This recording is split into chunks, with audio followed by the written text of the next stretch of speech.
నమస్తే, welcome to స్వతంత్ర పిక్టాక్కు స్వాగతం. నేను మీ రాజమౌళి. ఖమ్మం నగర శివారు వెలుగుట్ల భూదాన్ భూముల్లో ఏళ్ల తరబడి జీవిస్తున్న పేద ప్రజలపై ఉక్కుపాదం మోపింది తెలంగాణ ప్రభుత్వం. తెలంగాణ జాగృతి అధ్యక్షురాలు కల్వకుంట్ల కవిత మండిపడ్డారు. బాధితులకు న్యాయం చేయాలంటూ బీసీ ఎస్సీ ఎస్టీ ఐకాస రాష్ట్ర చైర్మన్ విశారదాన్ మహారాజుతో కలిసి ఆమె నిన్న రాత్రి నుంచి నిరాహార దీక్ష చేపట్టారు. దీంతో పోలీసులు వారి దీక్షను అడ్డుకుని అరెస్ట్ చేశారు.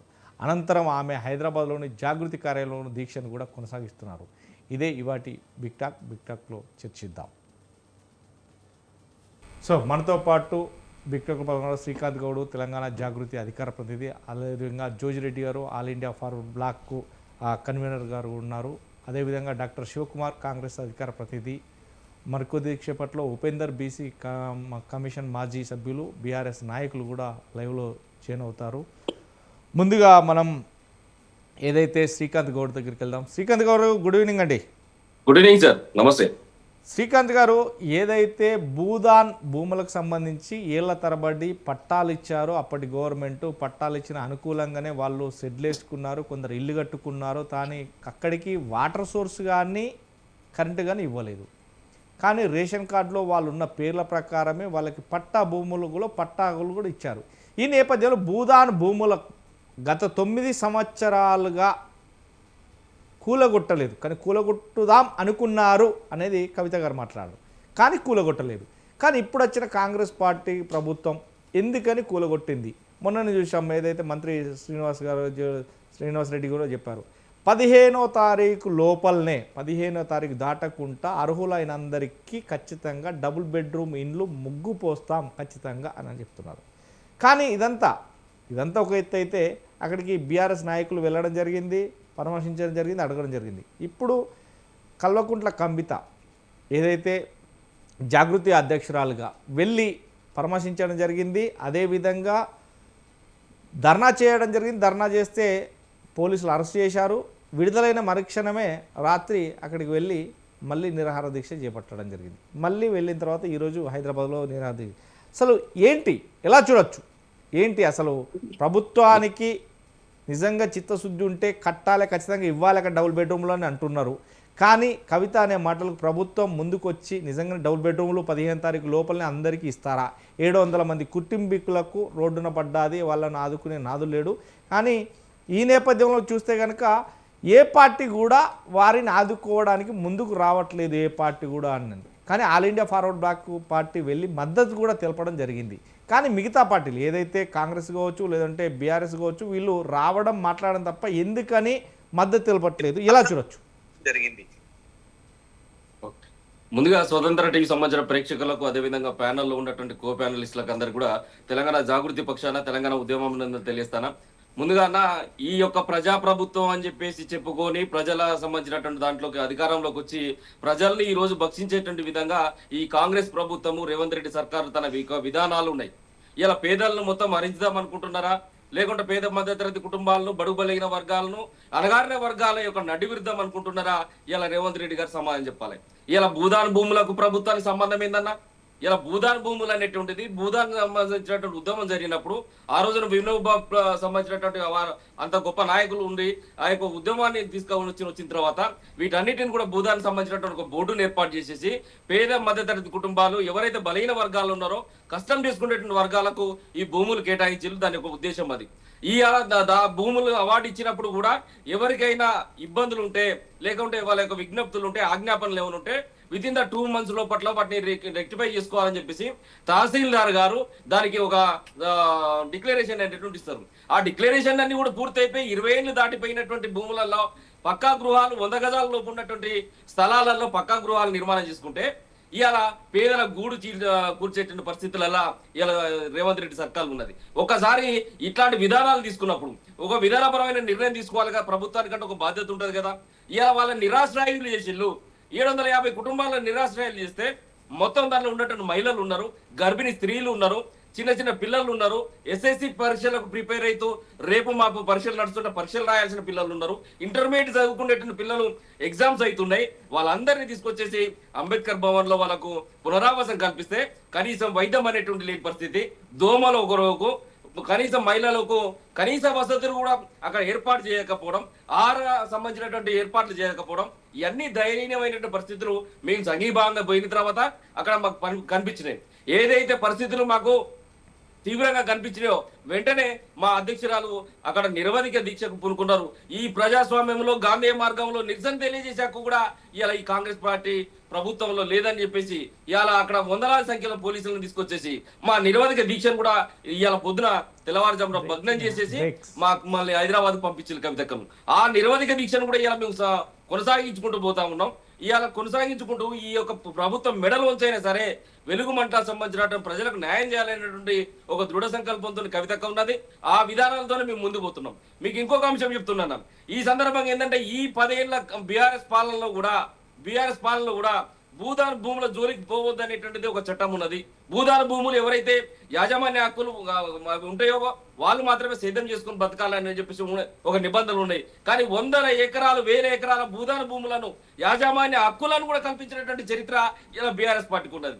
తిమ్మాపూర్ లాంటి రంగారెడ్డి జిల్లాలో ఉండబడేటువంటి తిమ్మాపూర్ లాంటి ప్రాంతంలో కనుక చూస్తారా మీకు 6వ సర్వే నెంబర్, 129వ సర్వే నెంబర్, 147, 161, 167, 197, 444, 573, 575 సర్వే నెంబర్లో 111 ఎకరాల భూదాన్ భూములను, వాటికి యాజమాన్య హక్కులను, వాటి పత్రాలను ల్యాండ్ సెక్రటరేట్ లో ల్యాండ్ రికార్డ్ సెక్షన్ అడ్డాగా చేసుకొని కొంతమంది అధికారులను కలుపుకొని ప్రైవేట్ వ్యక్తులకు పట్టా చేసినటువంటి పార్టీ బీఆర్ఎస్ పార్టీ. ఈ రోజు ప్రతిపక్షం ఉందా అంటే లేదు. కంటెంట్ ని క్రియేట్ చేసేటువంటి ప్రతిపక్షం కేవలం పోవడం, సానుభూతి తెలపడం, 4 వీడియోలు తీసుకోవడం, కంటి తుడుపు చర్యగా మాత్రమే వస్తున్నది తప్పితే ఆ కుటుంబాలకు బాసటగా నిలబడి ఈ ప్రభుత్వం పైన కొట్లాడదామనేటువంటి పరిస్థితి లేదు. ఇలా ప్రధాన ప్రతిపక్షం అయినటువంటి బీఆర్ఎస్ పార్టీ కూడా వాళ్ళ పర్ఫార్మెన్స్ పూర్తిగా అసెంబ్లీలో చేయాల్సిన పర్ఫార్మెన్స్ కూడా చేయకుండా అసెంబ్లీలో ప్రజా సమస్యల పట్ల వాకౌట్ చేసి గన్ పార్క్ దగ్గర కూర్చుంటున్న పరిస్థితి ఇలా ప్రజలు నవ్వుకుంటున్నారు. ఇలా బీఆర్ఎస్ పార్టీని చూసి కూడా నేనేమంటున్నా, ఎవరెక్కితే ఇబ్బందులకు గురవుతారో అట్లాంటి కుటుంబాలకు, అట్లాంటి జనానికి మనం సంఘీభావంగా నిలబడాలి కదా. ఏ సమస్యలలో బీఆర్ఎస్ పార్టీ ఉన్నది? ప్రధాన ప్రతిపక్షం ఎందుకు ప్రభుత్వానికి పాలక పక్షానికి సన్నాయి నొక్కులు నొక్కుతున్నారో ఇలా సమాధానం చెప్పాల్సినటువంటి అవసరం ఉన్నది. ఇలా రేవంత్ రెడ్డి ఒక రోజు దుర్మార్గంగా వెలుగుమట్ల సంబంధించిన గ్రామస్తులను ఆ విధంగా చేస్తే, ఒక పక్కన మూసి సంబంధించినటువంటి రివర్ బోర్డు అని చెప్పి తీసుకొచ్చి ఒక పనికిమాలిన ప్రాజెక్ట్ ని తీసుకొచ్చేసి చుట్టుపక్కల ఉన్నటువంటి స్లమ్ పీపుల్స్ అందరినీ కూడా మొత్తం కూడా వాళ్ళని కూడా నిరాశ్రయాలు చేస్తున్నటువంటి పరిస్థితి కనపడతా ఉంది. నిన్నగాక మొన్న కుత్బుల్లాపూర్ లో, మొన్న బాచుపల్లిలో ఈ అరాచకాలు ఏంటిది? చట్టాలను కూడా విరుద్ధంగా, న్యాయస్థానాలకు విరుద్ధంగా కోర్టు ఆర్డర్లు ఉన్నప్పటికీ కూడా వాటిని కూడా సమీక్షించకుండా ఇవాళ న్యాయస్థానాలను కూడా అబాస్ పాలు చేసే విధంగా రేవంత్ రెడ్డి సర్కార్ చేస్తుంటే ఇది ప్రజాస్వామ్యమా లేకపోతే ఏం దేశం ఇది? ఎందుకు ఈ ఇట్లాంటి భావనలు కల్పిస్తున్నారు? ప్రజలను భయభ్రాంతులు చేస్తా ఉన్నారు. దీనికి సమాధానం చెప్పాల్సిన బాధ్యత ఖచ్చితంగా ఉన్నది. మేము వెలుగుమట్ల ప్రజల పట్ల ఒక దృఢమైన సంకల్పంతో ఉన్నాం. కవితకు ఏదైనా విషయం పట్టుకుంటే ఆ విషయం మొత్తం కూడా అంతు చూసేదాకా ఆ విషయాన్ని వదిలిపెట్టదన్న విషయం నానుడి తెలంగాణ ప్రాంతం ఉంది. కాబట్టి వెలుగుమట్ల ప్రజానీకానికి న్యాయం చేసేంత వరకు కూడా మా నిరవధిక దీక్షను కొనసాగిస్తా ఉన్నాం. రైట్. సునీతారెడ్డి గారు,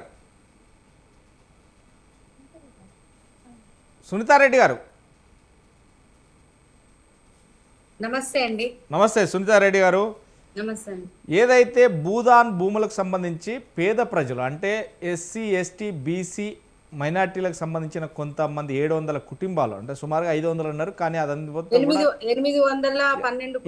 అంటే సుమారుగా నేను చెప్పి సుమారుగా 700 అని తెలిసింది. 500 అన్నారు ఫస్ట్. సరే మీరు అన్నట్టు 800గా 816 కుటుంబాలు కావచ్చు, 800 పైచీలకు కావచ్చు. వాస్తవానికి ఇంత కుటుంబాలు అక్కడ నివసిస్తున్నాయి. ఇండ్లు కట్టుకోవడానికి పర్మిషన్ ఇచ్చారు. వాస్తవానికి ఇన్ని సంవత్సరాలు 20 సంవత్సరాలు దాటిపోయింది. ఎవరైనా 15-13 సంవత్సరాలు అంటే దున్నినోడిదే భూమి. వాస్తవానికి 13 సంవత్సరాల కంటే పై చిలుకుగా ఎవరు దున్నితే వాళ్ళదే భూమి అనేది ఒక చట్టాన్ని కూడా తీసుకొచ్చారు. కానీ 20 సంవత్సరాలుగా నివసిస్తున్నటువంటి వ్యక్తుల జీవితాలలో నిజంగా వారి ఇంట్లో మంట పెట్టినట్టుగా వాళ్ళ ఇళ్లను కూలగొట్టి టైం ఇవ్వకుండా, అసలు వాళ్ళకు ఒక స్వేచ్ఛా జీవితం ఇవ్వకుండా ఒక మనిషి జీవిస్తున్న క్రమంలోనే వారిని ఇంట్లోకి వెళ్ళి బయటికి వెళ్ళగొట్టి ఇంత బుల్లోజర్లతోటి దానస్కరణ చేసి నాశనం చేయడం ఎంతవరకు కరెక్ట్ అంటారు? దానికి ఇక్కడ ఉన్నటువంటి పార్టీలు, ఎందుకంటే ఏదో తుందురుకుగా వెళ్ళి ఆ ఓదార్చడమే తప్ప వారికి సరైన రీతిలో మద్దతు తెలుపుతలేరు అని చెప్పేసి బీసీ ఎస్సీ ఎస్టీ ఐకాసా చైర్మన్ విశారద్ మహారాజ్ కూడా అన్నారు. అంటే మొత్తం ఎవరు కలిసి రావట్లేరు, ఇప్పుడు బీజేపీ కావచ్చు మిగతా ఏ పార్టీలు కూడా మొత్తం కలిసి రావట్లేదు, ఏదో మీది చూపుల కంటి మీద చూపులకు ఇట్లా తుడిచినట్టుగా చేస్తున్నారు తప్ప ఎవరు రావట్లేదు. ఎలా చూడొచ్చు మేడం మరి ఇట్లాంటి వ్యక్తులు? అంటే ఒక భూములు కొల్లగొట్టడానికి భూముల మీదనే పడ్డది ఈ తెలంగాణ కాంగ్రెస్ గవర్నమెంటు, కానీ ఇప్పటి వరకు అయితే పేద ప్రజలకు అది చేస్తాం ఇది చేస్తామన్నా ఇచ్చిన 6 గ్యారెంటీల పథకానికే ముఖం చూపెట్టట్లేదు, కానీ భూముల మీద పడ్డది ఈ రేవంత్ రెడ్డి సర్కారు అంటున్నారు. దాన్ని మీరేమంటారండి? నమస్తే అండి, ప్యానెల్ ఉన్న మిత్రులకు, మన స్వతంత్ర టీవీ ప్రేక్షకులకు, మీకు అందరికీ శుభ సాయంత్రం. ఇప్పుడు వెలుగు మెట్ల భూమి ఎవ్వరు పట్టించుకోవట్లేదు అనే దానికి ఏం లేదు సార్. ఎందుకు అంటే మా రాష్ట్ర అధ్యక్షులు ఏదైతే ఈ వెలుగుమెట్ల గ్రామంలో వాళ్ళ ఇండ్లు కూలగొట్టి వాళ్ళ రోడ్డు మీదకి ఎక్కించి వాళ్ళ ఇంట్లో ఉన్న సామాన్లన్నీ ట్రాక్టర్లు పెట్టి లాక్కొచ్చి ట్రాక్టర్లలో పడేసి వాళ్ళు నెత్తి నోరు కొట్టుకుంటుంటే కూడా ప్రజలు ఏడుస్తుంటే వాళ్ళ ఇళ్లలో నుంచి సామాన్లన్నీ గుంజుకొచ్చి ట్రాక్టర్లలో వేసి వాళ్ళ రోడ్డు పాలు చేస్తున్నప్పుడు మేము అక్కడికి వెళ్ళినాం సార్. మేము కూడా వెళ్ళినాం సార్. మా అధ్యక్షులు కూడా వెళ్ళినారు, రామచంద్రరావు గారు కూడా వెళ్ళిండ్రు, సందర్శించారు. అక్కడ ఖమ్మం జిల్లాలో ఉన్న మా నాయకులంతా ఆ గ్రామాన్ని సందర్శించడం జరిగింది. అక్కడ ఏం జరిగిందో తెలుసుకోవడం కూడా జరిగింది సార్. కానీ గత ప్రభుత్వం అనుకోండి, ఇప్పుడున్న ప్రభుత్వం అనుకోండి సార్, అది 2019లో కూడా ఒక రిట్ పిటిషన్ లో వాళ్ళకు ఒక తీర్పు కూడా వచ్చింది సార్. వీళ్ళకి అన్ని సౌకర్యాలు కల్పించాలని చెప్పి కూడా కోర్టు చెప్పడం కూడా జరిగింది. వాళ్ళకు వచ్చి ఈ భూదాన్ ట్రస్ట్ బోర్డు నుంచి అలాట్మెంట్ లెటర్ కూడా వచ్చింది అనేది మనకు తెలిసినంత వరకు తెలుసు. అది కూడా వీళ్ళు ఇప్పుడు ఏమంటున్నారు, ఈ గవర్నమెంట్ అది ఫేక్ సర్టిఫికెట్లు అని చెప్తున్నారు. సరే, అది ఫేక్ సర్టిఫికెట్లా మంచి సర్టిఫికెట్లా ఏ సర్టిఫికెట్లు అయినా కూడా మీరు ఇది ఆనాడు మన స్వతంత్రం వచ్చిన తర్వాత భూదానోద్యమంలో ఏదైతే ఆచార్య వినోబా భావే ఇక్కడ మన పోచంపల్లి గ్రామం నుంచి భూదానోద్యమం స్టార్ట్ చేసిండ్రు. ఆ పిలుపుకు కలిసి వచ్చి కల్వ రాజారాం గారని ఒక భూస్వామి ఈ ల్యాండ్ 62 ఎకరాలు ప్రభుత్వానికి పేదల కోసం, పేదల ఇండ్ల కోసం, పేదల సౌకర్యాల కోసం ఆనాడు ఈ ల్యాండ్ ఇవ్వడం జరిగింది. మరి ఈ 70 సంవత్సరాలు 80 సంవత్సరాలు అవుతుంటే కూడా మరి అప్పటి నుంచి కూడా కాంగ్రెస్ పార్టీ ఉంది, ఇంకెవరు లేరు. మధ్యలో తెలుగుదేశం పార్టీ వచ్చింది, నిన్న మన దాకా టీఆర్ఎస్ పార్టీ వచ్చింది. ఇన్ని సంవత్సరాలన్నా ఏదైతే భూదానోద్యమంలో ఏ పేద ప్రజల కోసం, ఏ పేదల ఇండ్ల కోసం ఇచ్చిన భూమి మరి పంచి పెట్టడానికి, వాళ్ళకి అలాట్మెంట్ చేయడానికి మరి వీళ్ళకి చేతులు రాలేదా, మరి సమయం దొరకలేదా, మరి పేదలు వద్దనుకున్నారా? ఇవి అర్థం కావట్లేదు. అక్కడికి ఇప్పుడు 8 సంవత్సరాల నుంచి వాళ్ళు నివాసం ఉంటున్నారు. అంటే మొన్ననే ఉన్నారు, 2 ఏళ్ల కింద ఉన్నారు, ఏడాది కింద ఉన్నారు అని ముచ్చట్లు చెప్తారు. కానీ మరి ఇది దేనికోసము, ఇది ఎవరి కోసం ఇచ్చిండ్రు? మరి వాళ్ళే 2 బెడ్రూమ్లు ఇల్లు అంటారు, ఈ ప్లేస్ ఉన్న వాళ్ళకి 5 లక్షల రూపాయలు అంటారు, ప్రతి పేద వాళ్ళకు ఇల్లు కట్టియాలంటారు. మరి ఉన్న ఇల్లు కూడా కూలగొట్టి మళ్ళీ కొత్తగా ఇల్లు కట్టించడం ఏందో మరి అర్థం కాంది. మరి అక్కడ వాళ్ళు ఉన్న ప్లేస్లో మరి వాళ్ళందరినీ ఇల్లు ఖాళీ చేపించి వాళ్ళ ఇళ్ళన్నీ కూలగొట్టి వాళ్ళ నివాసం లేకుండా చేసి ఏంటండి ఖాళీ చేయించి మరి వీళ్ళు ఆ భూమిని ఏం చేద్దాం అనుకున్నారు? మరి ఎవరికి ఇద్దాం అనుకుంటున్నారు? అక్కడ ఏ రియల్ ఎస్టేట్ వ్యాపారం చేద్దాం అనుకుంటున్నారు? మరి ఇది ప్రభుత్వం సొమ్ము కూడా ఏం కాదు, ఇది ప్రజల నుంచి ప్రజల కోసము ఒక భూదానోద్యమంలో ఒక రైతు, ఒక భూస్వామి వీళ్ళ పేదవుల కోసమే ఇచ్చినాడు. వాళ్ళు పంచిపెట్టకపోగా ఇప్పుడు ప్రజల దగ్గర నుంచి కూడా గుంజుకుంటున్నారు. ఇది ఒక్కటే కాదు సార్, ఈ ప్రభుత్వము రియల్ ఎస్టేట్ వ్యాపారం చేస్తుంది. మనం ఈ గవర్నమెంట్ వచ్చిన కాంచి చూస్తున్నాం సార్. మొట్టమొదలు ఫార్మాసిటీ మీద పడ్డారు. ఫార్మాసిటీలో ఫార్మా లేదు ఏం లేదని చెప్పేసి దాన్ని ఏదో రియల్ ఎస్టేట్గా చేద్దామని అనుకున్నారు.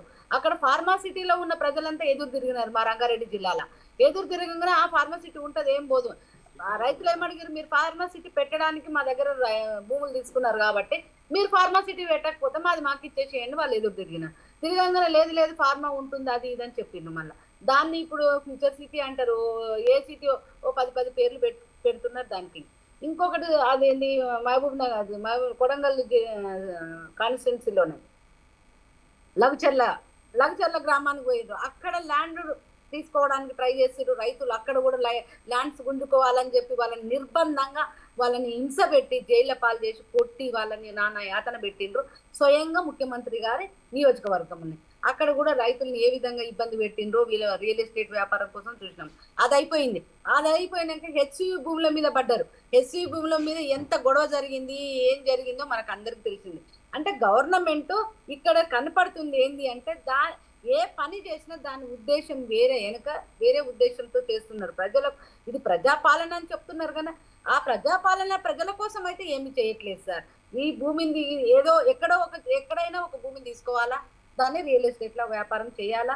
మరి ఉద్దేశం రియల్ ఎస్టేట్లలో సంపాదించిన రియల్ ఎస్టేట్ వ్యాపారం నుంచి వచ్చిన మరి ముఖ్యమంత్రి గారు రియల్ ఎస్టేట్ వ్యాపారం నుంచి వచ్చిండ్రు కాబట్టి ప్రతిదీ రియల్ ఎస్టేట్ దృష్టితో చూస్తున్నారని అనిపిస్తుంది. ఇప్పుడు మూసి చూసినాం, హైడ్రా చూసినాం మనము. ఇప్పుడు మూసీ నది మా ఇంటి పక్కనే కదా సార్ మూసీ నది ప్రవహిస్తా ఉంది. అక్కడ మూసీ నది బాధితులను అయితే పండగలు కూడా చేసుకుని పరిస్థితి సార్. తెల్లవారేసరికి పండగ పూట బుల్డోజర్లు తీసుకొచ్చి వాళ్ళ ఇల్లు కూలుస్తున్నామంటే ఒక చిన్న పిల్ల సార్ ఇల్లు కూర్చోడానికి బుల్డోజర్ పెడితే ఆ చిన్న పిల్ల 8 సంవత్సరాలు ఉంటాయి. అంకుల్ నా పుస్తకాలు ఉన్నాయి అంకుల్, అందులో నేను పుస్తకాలు తెచ్చుకుంటా అంటే కూడా ఆగకుండా ఇల్లు కూలగొట్టిరు సార్. అంత నిర్దాక్షిణ్యంగా అంత దౌర్జన్యంగా ప్రజలని వీళ్ళు ఏడిపిస్తున్నారు సార్.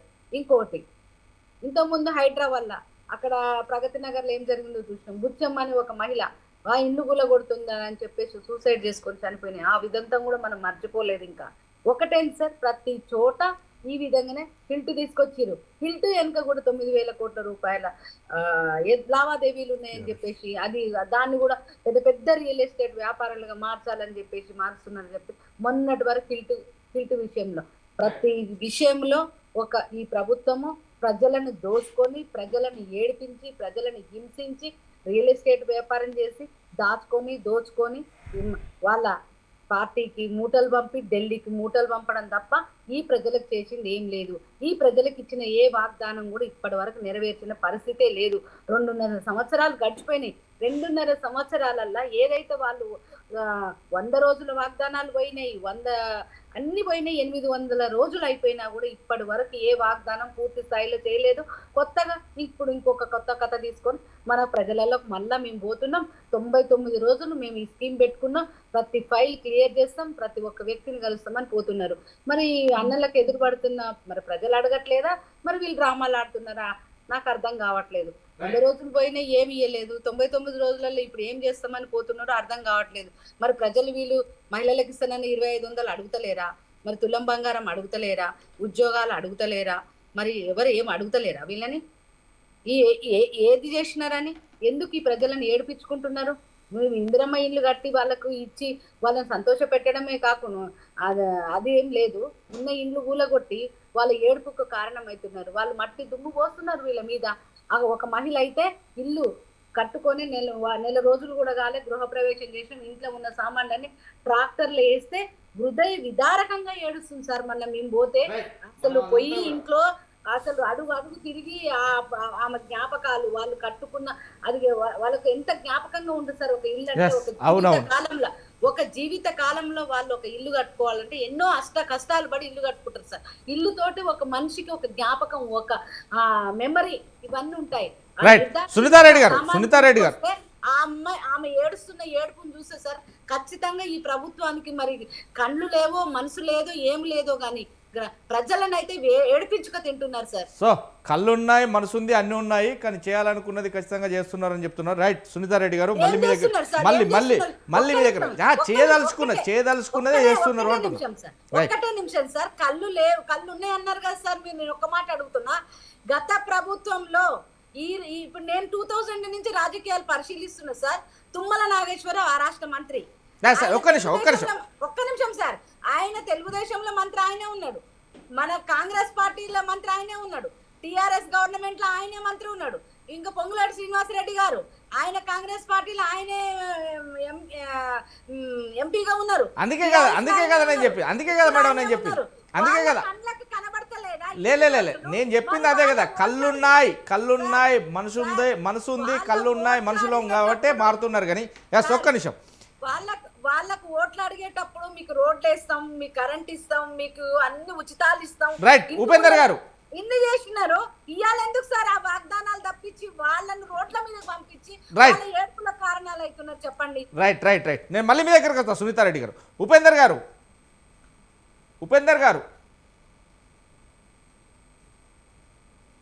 ఉపేందర్ గారు వాయిస్ విందా?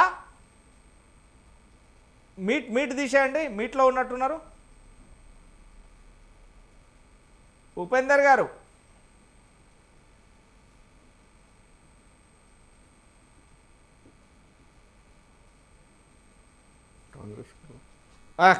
ఓకే రైట్, అంటే ల్యాప్టాప్లో ఉండే కనెక్ట్ అవుతున్నట్టున్నది మనకు. ఎస్, ఈ నేపథ్యంలో జోజిరెడ్డి గారు మనతో స్టూడియోలో ఉన్నారు. జోజిరెడ్డి గారు గుడ్ ఈవినింగ్ అండి. గుడ్ ఈవినింగ్ అండి. జోజిరెడ్డి గారు, మనం చూస్తున్నాం ఏదైతే హృదయదారకం అంటే నిజంగానే చాలా అంటే చాలా ఎంత చేయాలన్నా కానీ వెలుగుమట్ల బాధితులది వాస్తవానికి చూస్తే ఇప్పుడు 800 చిల్లర కుటుంబాలు రోడ్డున పడ్డాయి. కానీ ఆదుకుంటాం అని వచ్చిన వ్యక్తులు అయితే లేరు. ఏదంటే కంటి చూపు తుడుపుకోవడానికి మాత్రమే అక్కడికి వెళ్తున్నారు తప్ప లేదు. కానీ భూదాన్ భూములకు సంబంధించి న్యాయ పోరాటాలు చేశారు, నిజంగానే భూదాన్ పోరాటం చేశారు. ఆ నేపథ్యంలోనే వారికి ఇంట్లో వచ్చిన నేపథ్యం ఉంది, కట్టుకోవడానికి ఆస్కారం ఉంది, ఇదంతా కూడా ఉంది. ఒక్క నిమిషం అండి ఉపేంద్ర గారు, మేము లైన్లోకి తీసుకుని ఒక్క నిమిషం. ఈ నేపథ్యంలోనే వాస్తవానికి చూస్తే గనక భూదాన్ భూముల సమస్యలోనే ఇప్పుడు ఉన్నటువంటి కాంగ్రెస్ గవర్నమెంటు మొత్తం ఏదైనా కానీ ఈ సీఎం భూముల మీదనే పడ్డాడు. ఎక్కడ చూసినా కానీ 100,000 ఎకరాల భూములు సంపాదించాలే అనే నేపథ్యంలో ఉన్నాడు తప్ప పేద ప్రజలకు ఒరిగింది ఏం లేదు, పేద ప్రజలకు పెట్టింది ఏం లేదు. 6 గ్యారంటీలు అయిపోయే మాటలతోటే కోటలు కట్టారు తప్ప ఇక్కడ కోటలు నిజమైన కోటలు అయితే కట్టలేదు అనేది ఇప్పటికే వాస్తవానికి ప్రతిపక్షాలు అయితే ఆరోపిస్తున్నాయి.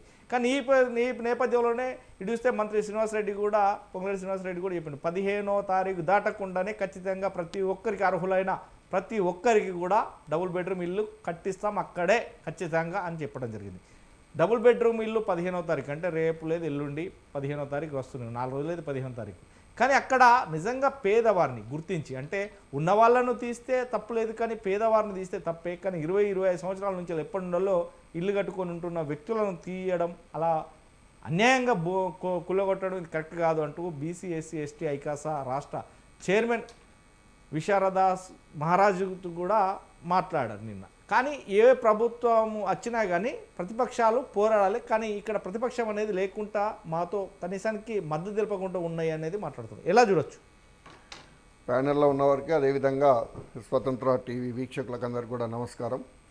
ఈరోజు మనం గమనిస్తే ఈ భూదాన్ భూములు ఏదైతే ఉన్నాయో గవర్నమెంట్ ఏదో సీలింగ్ భూమిలో ఇంకోటో ఇచ్చింది కాదు, ఒక దాత 62 ఎకరాలు ఆ రోజున పేద ప్రజల కోసం కేటాయింపబడ్డ భూములు.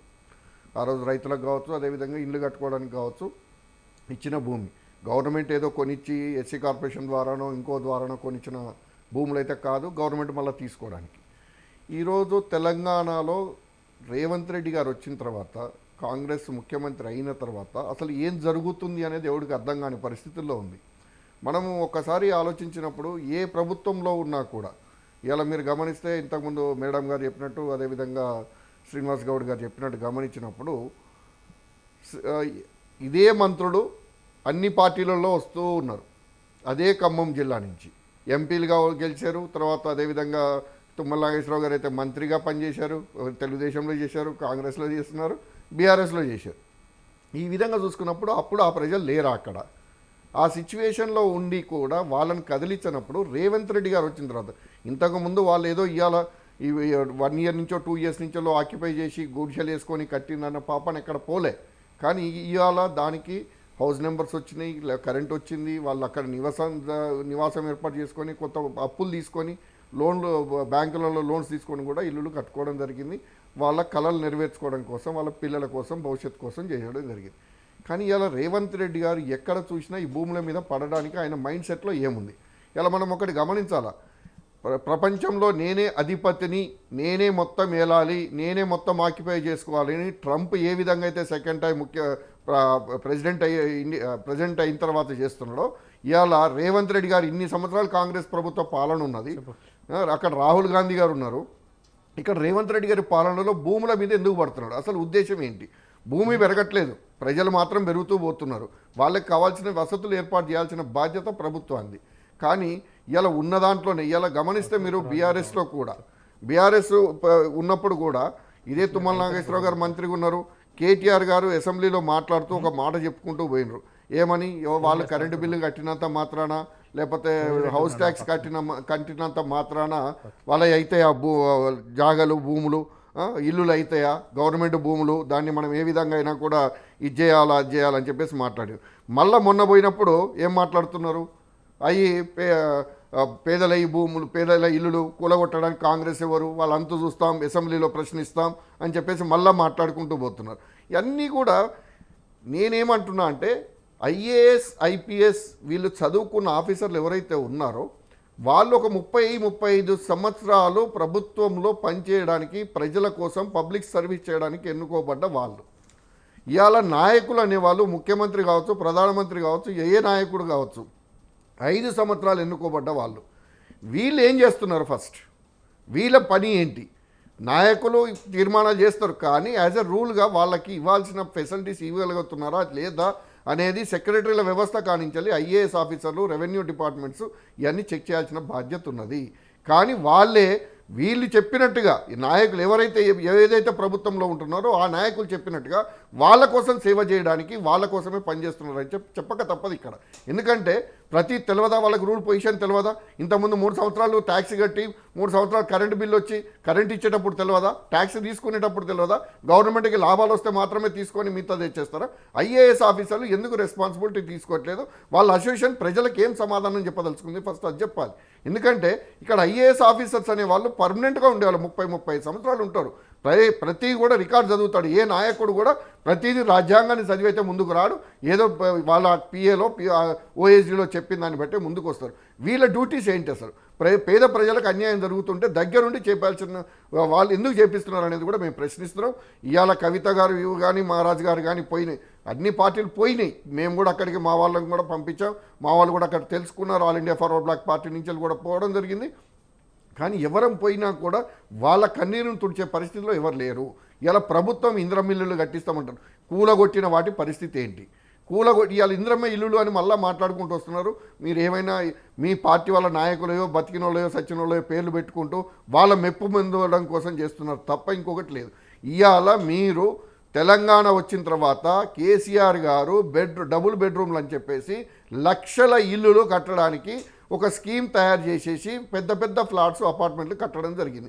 అందులో ఒక 20% ఏమో ప్రజలకి అందియడం జరిగింది. ఇంకా 80% పొజిషన్ అక్కడనే పడి ఉన్నాయి.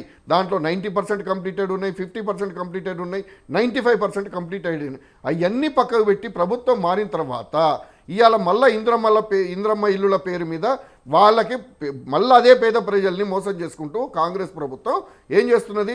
మీరు ఫౌండేషన్ వేసుకోండి అని చెప్పేసి కొబ్బరికాయలు కొట్టడం, ముగ్గు పోపియడం, ఈడీలు పోతే వాళ్ళు అప్పులు తీసుకొచ్చేసి మళ్ళీ ఇల్లు కట్టుకోవడానికి ప్రయత్నం చేస్తే వాళ్ళకి బిల్లులు ఇవ్వక కూడా ఇబ్బంది పడుతున్నా ఇవాళ కనపడుతున్నది. ఇక్కడ పేద ప్రజలను ఆ విధంగా ముంచుకుంటూ వస్తున్నది. ఎవరికి కూడా ఇవాళ వరకు వాళ్ళనే చెప్పానండి, పూర్తిగా బిల్లు చెల్లించాం, ఓపెనింగ్ అయిపోయింది, అన్నీ అయిపోయినా కూడా 1 లక్ష రూపాయలన్నా లాస్ట్కి ఆపుతున్నారు. మీరు ఇచ్చే 5 లక్షలతో ఇల్లు అవుతుందా? ఇంకొక 5 లక్షల రూపాయలు తీసుకొచ్చేసి అప్పిస్తున్నారు. ఇవాళ ఇక్కడ కూలగొట్టిన ఇండ్ల పరిస్థితి ఏంటి? వారికి ఇల్లులు ఏ బేస్లో ఇస్తారు?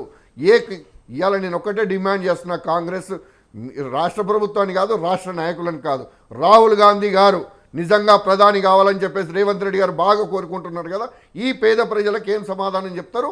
వీళ్ళు ఎవరైతే మంత్రులు 3 ఉన్నారో అక్కడ బట్టి విక్రమార్క గారు కావచ్చు, శ్రీనివాసరెడ్డి గారు కావచ్చు, తుమ్మల నాగేశ్వరరావు గారు కావచ్చు, పార్టీ నుంచి ప్రభుత్వం నుంచి బర్తరఫ్ చేయాలని చెప్పేసి కూడా మేము డిమాండ్ చేస్తున్నాం. ఎందుకంటే 3 కనుసన్నలోనే జరిగింది ఇది.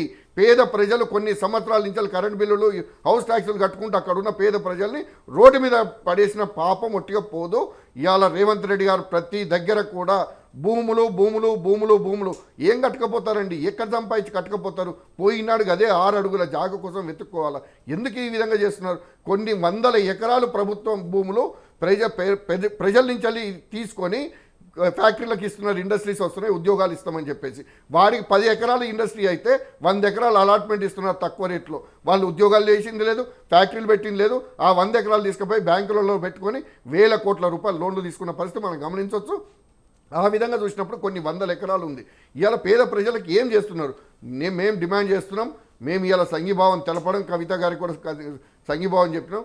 మేము ఒకటే చెప్తున్నాం, ప్రజలారా మేలుకోండి, యువకులారా మేలుకోండి. తెలంగాణ ప్రజలు ముందుకు రావాల్సిన అవసరం ఉన్నది. ఆ రోజున గాంధీ శాంతి అంటే స్వతంత్రం రాలే. నేతాజీ సుభాష్ చంద్రబోస్ ఆ రోజు చెప్పిండ్రు, మీరు రక్తం ఇవ్వండి మేము స్వతంత్రాన్ని తీసిపెడతా అన్నాడు. బ్రిటిష్ వాళ్ళని పారదోలిండు.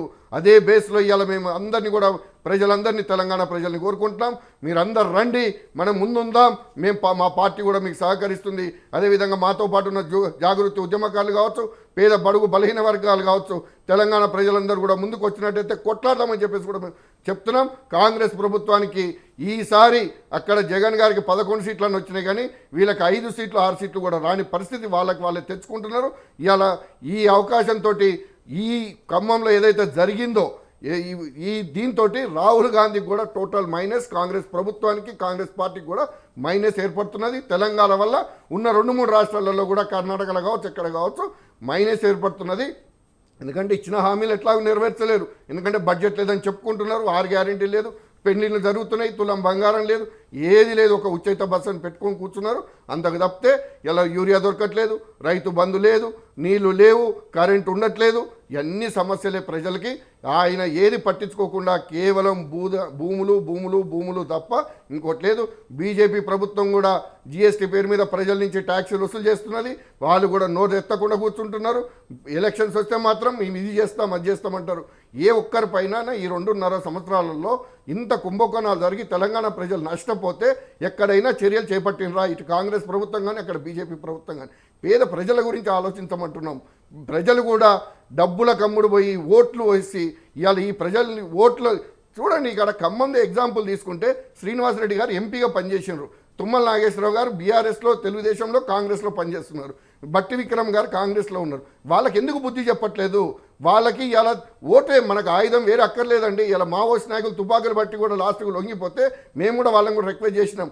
ఓటు అనే ఆయుధంతో బుద్ధి చెప్పాల్సిన అవసరం ఉంది. ప్రజల్లో ఫస్ట్ మార్పు రావాలని కోరుకుంటున్నాం, యువకుల్లో మెయిన్ మార్పు రావాలని కోరుకుంటున్నాం. ఏమైనా తాగుబోతుల్ని తయారు చేసుకుంటూ ప్రభుత్వం పోతున్నది, ప్రజల్ని నాశనం చేసుకుంటూ పోతున్నది. తగిన బుద్ధి ప్రజలే చెప్తారు. అతి త్వరలో పెద్ద ఉద్యమంగా ఏర్పడతారు.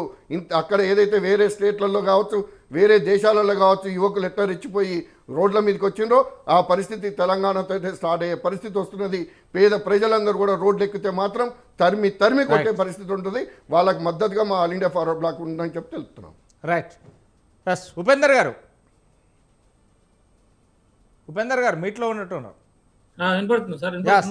ఉపేందర్ గారు, ఏదైతే వెలుగుమట్ల గ్రామం అంటే వెలుగుమట్ల గ్రామం సంబంధించి భూదాన్ భూములు అవి ఎప్పుడైతే కావు మీకు తెలిసిన విషయం. ఇక్కడ రాష్ట్ర ప్రజలందరికీ వాస్తవానికి ఖమ్మం వ్యక్తులకైతే ఇంకా చాలా తెలిసినాయి. ఈ భూదాన్ భూములకు సంబంధించి గత 20-25 సంవత్సరాలుగా అక్కడే నివసిస్తున్నటువంటి పేద బడుగు బలహీన వర్గాలు ఇండ్లు ఉన్నారు. కానీ వాళ్ళకి హైకోర్టు నుంచి వెళ్ళి కావచ్చు ఇప్పటికైతే రావచ్చు. ఎందుకంటే వారికి కరెంటు వాటర్ ట్యాంకులతోటి వాటర్ సప్లై చేయండి అని, కానీ ఇంతవరకు చేయలేదు. ఈ నేపథ్యంలోనే ఇటు కాంగ్రెస్ ప్రభుత్వం భూముల మీద ఏంటంటే ఇటు సరే హైదరాబాద్ చూసుకుంటే నిజంగా యాక్వై చేశారు. ఉన్నోళ్ళు చాలా కోటీశ్వర్లే, మొత్తం మీద బీబీఐపులే తన ఎకరాలు లేకుంటే చెరువులు నాలాలు కుంటలు అన్నారు. అవి ఖచ్చితంగా ఉండాలి కాబట్టి హైడ్రా తీసుకొచ్చారు. అది స్వచ్ఛందంగా బాగా చేశారు, పర్లేదు. కానీ కొనుక్కొని రెక్కాడితే కానీ డొక్కాడని డైలీ వర్క్ చేసేవాళ్ళు కావచ్చు, జాబ్ చేసేవాళ్ళు ఆ లోన్లు తీసుకొని కొనుక్కొని కట్టుకున్న ఇండ్లను కూడా కూల్చేశారు. సో అదెక్కువ ఎత్తు అయితే భూదాన్ భూములకు సంబంధించి ఫేక్ సర్టిఫికెట్లు తీసుకొచ్చారు, లేదంటే ఇది ప్రభుత్వానికి సంబంధించింది భూదాన్ భూములకు సంబంధించింది అని చెప్పేసి ఒక 800 పైచీలకు ఇండ్లను కూలగొట్టి ధ్వంసం చేసి అక్కడే మళ్ళీ మేము నిర్మిస్తాం, కింద మంట పెట్టి మీద ఐస్ క్రీమ్ పెట్టి చల్లగా ఉందా వేడిగా ఉందా అని అడిగినట్టు చేసి 15వ తారీఖున మంచి ప్రత్యేకంగా డబుల్ బెడ్రూమ్లు ఇస్తాం, ఇక్కడ న్యాయబద్ధంగా ఎలిజిబుల్ అయిన వాళ్ళకి ఇస్తాం. అక్కడ ఉందంతా ఎస్సీ ఎస్టీ మైనార్టీలే కదా, ఇంకా ఎలిజిబుల్ ఏంది? రెడ్లో రావులో లేరు కదా అందులో. దీనికి సంబంధించి బీఆర్ఎస్ పార్టీ కావచ్చు లేదంటే ఇతర ఏ పార్టీలు కావచ్చు మద్దతు తెలపట్లేదు. వస్తాన్రు కంటి తుడుపుగా వస్తాన్రు, ఓదార్స్తారు, పోతారు తప్ప మా దిక్కు నాయకులు ఎవరైనా కానీ మాట్లాడిన దాఖలాలు లేవు. మేము 9 సంవత్సరాలు పరిపాలన చేశాం కానీ మేము కూలగొట్టామా అని అప్పుడు కేటీఆర్ గారు కూడా మాట్లాడింది. కానీ ఈరోజు కవిత గారు 9 సంవత్సరాలు పరిపాలన చేసిన బీఆర్ఎస్ పార్టీ కూలగొట్టడానికి అప్పుడు పూనుకుంది, కానీ మళ్ళీ మాట్లాడుతుందా అని అంటున్నారు. నిజంగానే అంటే తన వరకు వచ్చే మాత్రం ఓకే, తన వరకు దాటితే మాత్రం ఇంకొకట అనే రీతిలో ఉంది ప్రభుత్వాలు.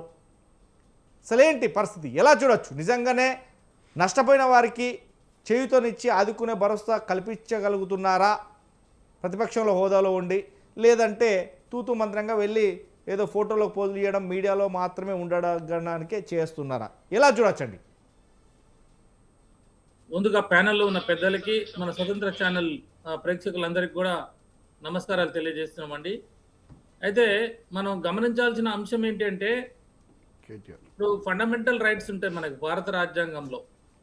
ఇప్పుడు మనకు ఆర్టికల్ 21 ప్రకారం ఏంటంటే రైట్ టు లివ్, ఉండటానికి మరి అందరికి కూడా భారత ప్రభుత్వం భారత రాజ్యాంగం ప్రకారం అవకాశాలు కల్పించాలి, ఇది చెప్తా ఉన్నది. సరే, అది భూదాన భూములు మహాత్మా గాంధీ వారి పిలుపు మేరకు వినోబా భావే వారు ఆ తీసుకొచ్చిన ఉద్యమానికి ఆకర్షితులైనటువంటి మన తెలంగాణలో భూదాన్ పోచంపల్లిలో ఉన్న నాయకులు మొట్టమొదటిసారి, అంటే దాని ఉద్దేశం ఏంటంటే ఉన్న వాళ్ళ దగ్గర నుంచి భూములు తీసుకొని పేదవాళ్ళకి పంచాలనేది, ఇల్లు లేని వాళ్ళకి, గరీబోళ్ళకి మరి తినడానికి తిండి, ఉండటానికి ఇల్లు, ఈ ప్రాథమిక అవసరాలు. కాబట్టి ఆనాడు ఆ మహానాయకులు వాళ్ళు తీసుకొచ్చినటువంటి ఉద్యమంలో భాగంగా వాళ్ళు భూములు ఇవ్వటం, ఆ భూముల్ని పేదలకు ఇవ్వటం అనేది జరిగింది. అది చాలా శుభ పరిణామం. కానీ ఇక్కడ రాను ఏమవుతుంది అంటే, ఇప్పుడు జరుగుతున్నటువంటి పరిణామాలు, ఇప్పుడు రాష్ట్రంలో కాంగ్రెస్ పార్టీ అధికారంలోకి వచ్చిన తర్వాత ఈ అడ్మినిస్ట్రేషన్ పరంగా చాలా అవకతవకలు. అంటే ఈ హైడ్రా యొక్క పాలసీ ఏంటి, దాంట్లో క్లారిటీ లేదు. ఈ ఆపరేషన్ గైడ్ లైన్స్ ఏంటి అనేది, ఈ హైడ్రా యొక్క ఆపరేషన్ గైడ్ లైన్స్ సరిగ్గా చెప్పట్లేదు. దానికి public access liability of the guide lines ఏంటి, ఎంక్రోచ్మెంట్ ఏంటి, ఎక్స్టెంట్ ఆఫ్ ఎంక్రోచ్మెంట్ ఎంత, హౌ మెనీ ఇల్లీగల్ కన్స్ట్రక్షన్స్, అసలు హౌ మెనీ ఇవన్నీ ఇల్లీగల్ కన్స్ట్రక్షన్ చేసిన వాళ్ళకి నోటీసులు ఇచ్చినారు. ఇదంతా కూడా ఈ హైడ్రా పాలసీలో సిస్టంలో వాళ్ళు ఏదైతే తయారు చేశారో అన్ని అవకతవకలు ఉన్నట్టు మాట మాత్రం వాస్తవం అండి. ఈరోజు పేద ప్రజలు వాళ్ళు సంవత్సరాలుగా అక్కడ ఉంటా ఉన్నారు. గతంలో పెద్దలు ఇప్పుడు చెప్పినట్టు వాళ్ళు ఇన్ని సంవత్సరాలుగా ఆ రాష్ట్రాన్ని ఆ జిల్లాకు సంబంధించిన వాళ్ళు ఉన్నప్పుడు, మరి వాళ్ళు కూడా 30 సంవత్సరాలుగా నాయకులుగా ఉన్నప్పుడు అదే జీవోల పేరుతోటి వాళ్ళకి పట్టాలు ఇచ్చారు, అదే జీవోల పేరుతోటి వాళ్ళకి నల్ల కనెక్షన్ ఇచ్చారు, అదే జీవోల పేరుతోటి వాళ్ళకి బోర్ వేసుకునే పర్మిషన్ ఇచ్చారు, ఇల్లు కట్టుకోనికి ఇచ్చారు, కరెంటు బిల్లులు ఇచ్చారు, మరి నల్ల బిల్లులు ఇచ్చారు. అన్ని కూడా చేసిన తర్వాత ఇవన్నీ చేసింది ఎవరండి? ఎవరి కాలంలో జరిగిన ఎక్కువ ఈ రాష్ట్రంలో కానీ దేశంలో కానీ ఎక్కువ పరిపాలన చేసింది కాంగ్రెస్ పార్టీ, తర్వాత తెలుగుదేశం పార్టీ, తర్వాత మేము చేసింది ఒక 10 సంవత్సరాలు కావచ్చు. నేను ఏమంటున్నానంటే, ఏది ఏమైనా కూడా నువ్వు తీయాల్సి వచ్చినప్పుడు వాళ్ళకి రైట్ఫుల్గా ప్రొసీజరల్ ఏదైతే ఉన్నదో దాన్ని డ్యూ ప్రాసెస్ ఆఫ్ లా అంటారు. ఆ డ్యూ ప్రాసెస్ ఆఫ్ లా పాటించకుండా, వాళ్ళకి నోటీసులు ఇవ్వకుండా, రాత్రికి రాత్రే, అంటే వాళ్ళు ఏ అథారిటీ తోటి అక్కడ ఉన్నారు, వాళ్ళ దగ్గర ఉన్న డాక్యుమెంట్స్ ఏంటి, వాళ్ళకి ప్రభుత్వం ఏమి పర్మిషన్ ఇచ్చింది, నల్ల పర్మిషన్, ఇవన్నీ ఎందుకు ఇచ్చారు, మరి ఇచ్చిన వాళ్ళ మీద చర్యలు ఏంటి, మరి పెట్టిన డబ్బులు ఎడిపోవాలి.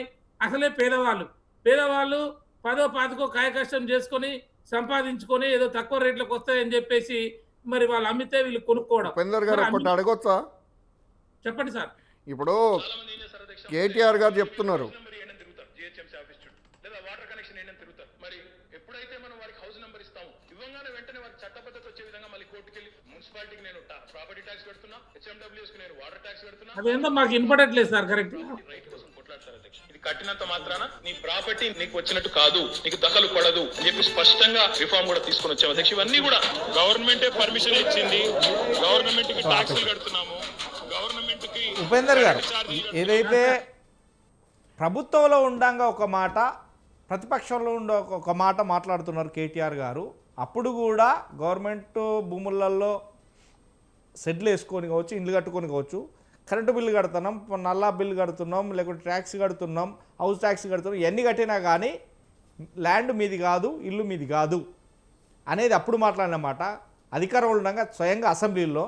ఇప్పుడు మాత్రం ప్రతిపక్షంలో ఉండగా పర్మిషన్ ఇచ్చారు గవర్నమెంట్లో, ఆ ట్యాక్స్గా పే చేసినాం, ఇవన్నీ చేసినాం అని ఇప్పుడు మాట్లాడుతున్నాడు. దేనికి పొంతనా అంటే ఉన్నప్పుడు ఒక మాట, లేనప్పుడు ఒక మాటనా? కేటీఆర్ గారిది స్వచ్ఛమైన వైఖరి లేదా అనేది ఒక మాట మాట్లాడుతున్నాడు.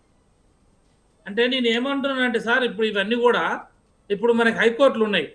కోర్టు పరిధిలో అంశాలకు మనం చూసినప్పుడు నేను అడ్వకేట్గా నేను మాట్లాడుతూ ఉన్నాను, అడ్వకేట్ని కాబట్టి ఇప్పుడు మన కోర్టు మనకు వేదికలు ఉన్నాయి. ఈ వేదికలకు మనం పోయినప్పుడు అదే మనం చెప్తున్నాం, ఇంతకుముందు ఆర్టికల్ 21 అనే అంశం వచ్చినప్పుడు వాళ్ళకి నోటీసులు ఇవ్వాలి. నోటీసులు ఇచ్చి వాళ్ళకి జరిగినటువంటి నష్టపరిహారం ఏంటి, ఒకవేళ దాని మీద వాళ్ళు పెట్టుబడి పెడితే ఎంత పెట్టుబడి పెట్టిరు, పేదవాళ్ళు, ఇల్లు లేని వాళ్ళు, ఒకవేళ గవర్నమెంట్ ల్యాండ్ ఎక్విజిషన్ కింద గవర్నమెంట్ కనుక ల్యాండ్ తీసుకుంటే అసలు ఏమి లేకపోయినా ఉచితంగా గవర్నమెంట్ ల్యాండ్ అనేది ఉంటే ఆ గవర్నమెంట్ ల్యాండ్ లో గుడిసెనో కొట్టమో వేసుకొని ఉండవచ్చు కాక. ఇది భారత రాజ్యాంగం కల్పిస్తున్నటువంటి రైట్. నేను అడ్వకేట్ గా మాట్లాడుతా ఉన్నా. అలాంటి పరిస్థితుల్లో ఏంటంటే ప్రభుత్వం వాళ్ళని తొలగించాలన్నప్పుడు వాడి దగ్గర ఇల్లు లేదు, వాడు బతకనికి తిండి లేదు, గూడు లేదు, గుడ్డ లేదు. కాబట్టి ప్రభుత్వాలు ఏంటి అంటే అలాంటి వాళ్ళకి రిహాబిలిటేషన్ అంటే ఎక్కడైనా ఇప్పుడు మీరు చెప్పిన డబుల్ బెడ్రూమ్లు కానీ లేకపోతే ఇందిరమ్మ ఇండ్లు కానీ లేకపోతే ఇంకో రకంగా ఏదో రకంగా వాళ్ళకి అకామిడేట్ చేయాల్సి ఉంటుంది. కానీ ఇక్కడ ఏమైతుంది, భూదాన భూములు అనే అంశానికి వచ్చినప్పుడు అది వాళ్ళు స్వచ్ఛందంగా చాలా మంది పెద్దవారు గొప్ప మనసుతోటి వాళ్ళకున్న సొంత భూములను ఇచ్చారు, ఆ పేదలకు ఇచ్చారు. పేదలకు ఆ రోజు పంచిపెట్టారు. ఆ రోజు పంచిపెట్టినప్పుడు పట్టాలు ఉన్నాయి. పట్టాలు ఉన్నప్పుడు ఆ పట్టాల ప్రకారం రిజిస్ట్రేషన్లు అయినాయి, రిజిస్ట్రేషన్ ఫీజు కట్టుకున్నారు, నల్లా ఫీజు కట్టుకున్నారు, కరెంటు బిల్లులు కట్టుకున్నారు, బోర్వెల్ వేస్తే బోర్వెల్ వేసుకున్నారు, ఇంటి పన్ను కూడా ఇవన్నీ కట్టుకున్నారు. కాబట్టి నేను ఏమంటున్నా, ఇవన్నీ జరిగినప్పుడు డ్యూ ప్రాసెస్ ఆఫ్ లా అంటున్నా. Without following of the due process law the government cannot destroy the respective houses అని చెప్పేసి వందలాది కేసులలో మనకి రాష్ట్ర హైకోర్టు కానీ మిగతా హైకోర్టులు కానీ సుప్రీంకోర్టు కానీ మనకి జడ్జిమెంట్లు ఇచ్చినటువంటి పరిస్థితులు ఉన్నాయి. ఈ రోజు ఈ రాష్ట్ర ప్రభుత్వం నేనేమంటున్నా, రాత్రికి రాత్రే పోయి బుల్డోజర్లు పెట్టి వాళ్ళని కూలగొట్టి వాళ్ళని నిరాశ్రయాలు చేసి ఇల్లు లేకుండా చేయడం అనేది టిఆర్ఎస్ పార్టీగా మేము ఒక స్టాండ్ తోటి ఉన్నాం. ఇలాంటి పేద ప్రజల్ని ఇలా ఇల్లు కూలగొట్టడం అనేది దీన్ని తీవ్రంగా ఖండిస్తా ఉన్నాం. మేము కానీ కేటీఆర్ గారు కానీ కేసీఆర్ గారు కానీ పేదల పక్షపాతి. ఎందుకంటే మేము 50 గజాల లోపు ఉన్న వాళ్ళకి గతంలో ఎలాంటి పర్మిషన్స్ లేకుండా ఇల్లు కట్టుకోవాలి. అది గవర్నమెంట్ భూమి అయినా లేకపోతే ఒకవేళ గవర్నమెంట్ భూమి అయినప్పటికీ కూడా ఉపేందర్ గారు మల్లన్న సాగర్ లో టైం లేదు, ఒక్క నిమిషం. మేము ఇండ్లు కట్టుకోమని చెప్పి జీవో తీసుకొచ్చాం. అనేక డబుల్ బెడ్రూమ్లు ఇండ్లు కట్టి మేము డబుల్ బెడ్రూమ్లు కొన్ని పంచడం, కొన్ని పంచలేకపోయినాం. కాబట్టి నేనేమంటున్నా, ఈ రోజు రాష్ట్ర ప్రభుత్వం వాళ్ళ అడ్మినిస్ట్రేషన్ పరంగా వాళ్ళకి గైడ్ లైన్స్ ఏంటి, దాని రూల్స్ ఏంటి, అవి ఏం ఫ్రేమ్ చేశారు. ఒకవేళ హైదరాబాద్కి వచ్చి మనం చూసినప్పుడు FTL అంటున్నాడు, FTL ఎన్ని చెరువులు FTL కొలిచాడు, ఆ FTL పరిధిలో ఎంతమంది పెద్ద పెద్ద బడా బాబుల వాళ్ళ యొక్క ముఖ్యమంత్రికి సంబంధించిన అన్న వాళ్ళ ఇల్లు ఉన్నాయి, వివేక్ వెంకటస్వామి గారి ఇల్లు ఉన్నది, పట్నం మహేందర్ రెడ్డి గారి ఇల్లు ఉన్నది, అనేక మంది పెద్దల ఇండ్లు మాత్రమేమో అక్కడ మరి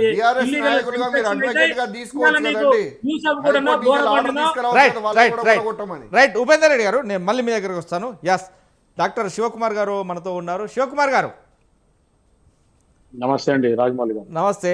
ఖమ్మం జిల్లా వెలుగుమట్ల సమీపంలో మనం చూస్తున్నాం. ఎందుకంటే చిన్న పిల్లల నుంచి వెళ్ళి వృద్ధు పండు ముసలి వాళ్ళ వరకు కూడా కన్నీటి గాథ. నిజంగా ఒకరు ఏడుపు మాత్రం తాకకుండా పోదు అనేది పెద్దలు చెప్పిన మాట. అలాగే ఇప్పుడు రాజ్యాంగంలో కావచ్చు, ప్రతి ఒక్కరిని కూడా చూస్తున్నాం. గతంలో ఎప్పుడో జరిగినాయి. కానీ నిజంగా అది ఏదైనా కానీ కాంగ్రెస్ గవర్నమెంట్ అంటే ఒక భరోసా, నేనున్నాను అనే ఒక భరోసా ఇచ్చింది. ఆ భరోసా కాస్త చెట్టు అంటే కాంగ్రెస్ పార్టీ అంటే ఒక చెట్టు, దాని కాయలు, దాని పూత కావచ్చు, దాని ఆక్సిజన్ కావచ్చు, ఇవన్నీ ఉండదు. కానీ ఇప్పుడు కాంగ్రెస్ పార్టీ అంటే ఒక చెట్టు నిజమే, పండ్లు నిజమే, అన్నీ. కానీ పండ్లు కోసుకొని తినడానికి లేదు, కింద మంట పెడుతున్నారు. చెట్టుకు దగ్గర ఉండడానికి లేదు, ఆ మంట వేడికి దాకలేకపోతున్నాం. నిజంగా ఆక్సిజన్ తీసుకోలేకపోతున్నాం, ఎందుకంటే ఆ హీటు మన శరీరంలోకి వాకిస్తుంది. చెప్పడం వరకే, చూపెట్టడం వరకే తప్ప చేసింది ఏమి లేదు కాంగ్రెస్ పార్టీ అనే కోణంలో ఇప్పుడు ప్రజలు కావచ్చు, ప్రతిపక్షాలు కావచ్చు ఇదే బాట చెప్తున్నాయి. 6 గ్యారెంటీలు అన్నారు, గుండు సున్నా. పేదవాడి కళను సాకారం చేస్తామంటారు, గుండు సున్నా. ఉన్న భూములను కాస్త బుల్డోజర్లు పెట్టి కూలగొడుతున్నారు. ఇది ఉన్నోడికే రాజ్యం. ఇక లేదు, ఉన్నవారు ఉన్నోడి దగ్గరికి పోవాలి, లేనోడు ఉన్నోడి దగ్గరికి పోవాలి. ఏ పార్టీలు ఉంటేది మన దగ్గరే ఉండాలి, మనలో ఎవరు ఏమనుకుంటే సరిపోయే అనేది కాంగ్రెస్ పార్టీ ఇప్పుడు అవలంబిస్తున్నటువంటి ప్రక్రియ అనేది ప్రతిపక్షాల మాట. నిజంగా భూదాన్ భూములలో 800 పైకి చిలుకు కుటుంబాలను రోడ్డున పడేసిన మాట వాస్తవం కాదా? 15వ తారీఖు లోపే ముగ్గు పోసి డబుల్ బెడ్రూమ్లకు శంకుస్థాపన చేస్తాం, ప్రతి పేదవాడికి ప్రతి వ్యక్తికి మేము ఇస్తామన్నమాట వాస్తవం కాదా?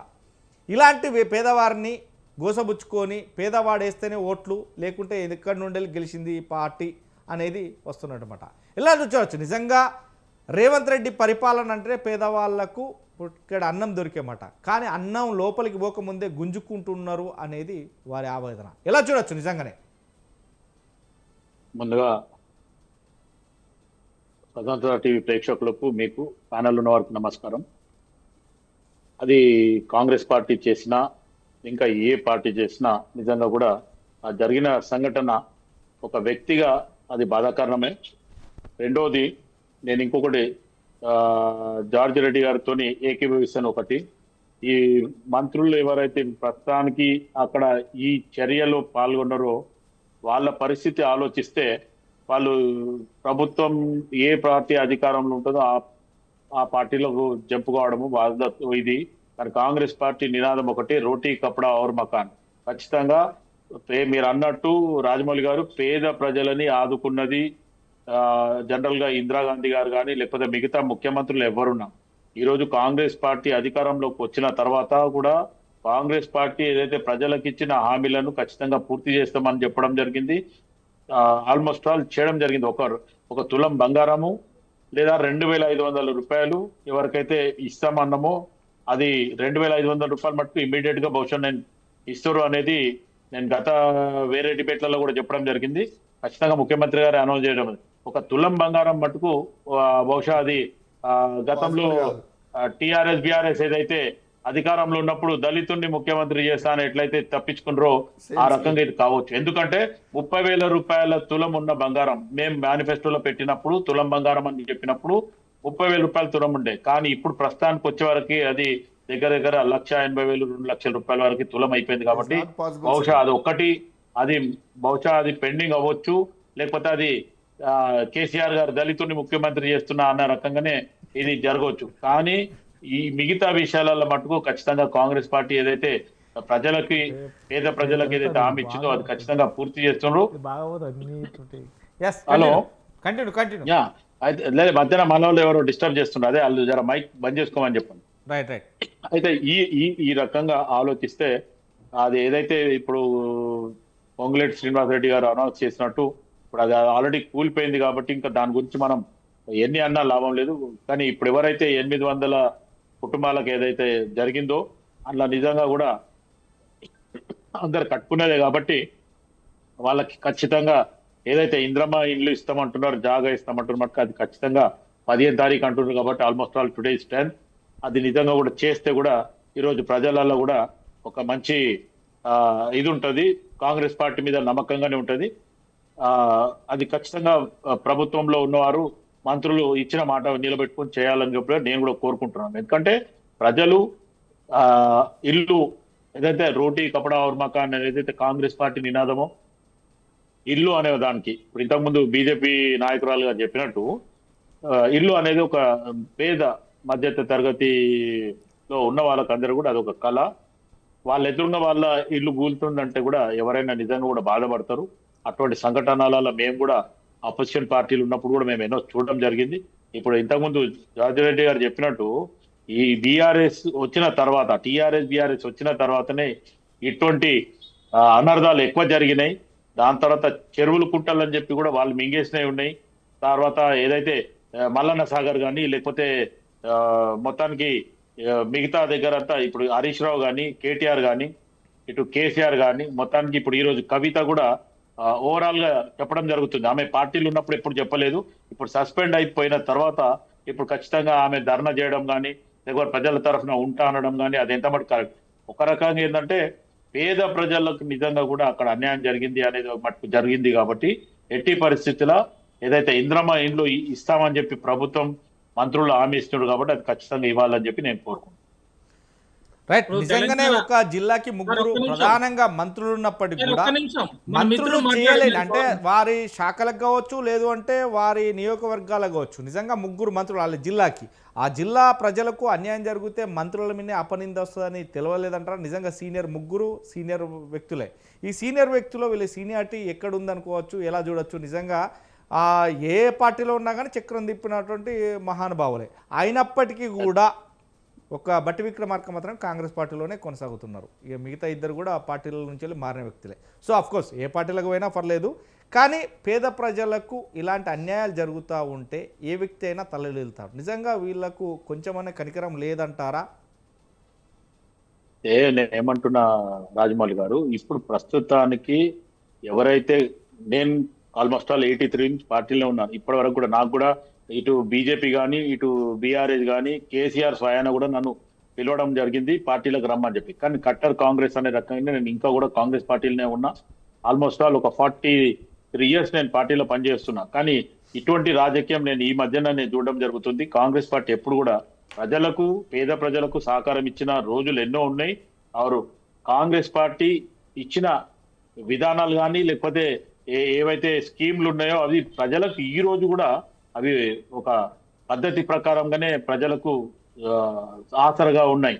కానీ ఈ జరిగిన ఈ ఒక్క ఖమ్మంలో జరిగిన విధానం మట్టుకు అది నిజంగా కూడా జార్జి రెడ్డి గారు ఏదైతే చెప్పినో దానికి మా హైకమాండ్ కూడా దాని మీద చొరవ చూసుకొని నిజంగా వాళ్ళ మీద ఎవరైతే ఇటువంటి అన్యాయంగా ఏదైతే చొరవ చూపించిందో దాని మీద మటుకు హైకమాండ్ కూడా ఒక నిర్ణయం తీసుకోవాలి.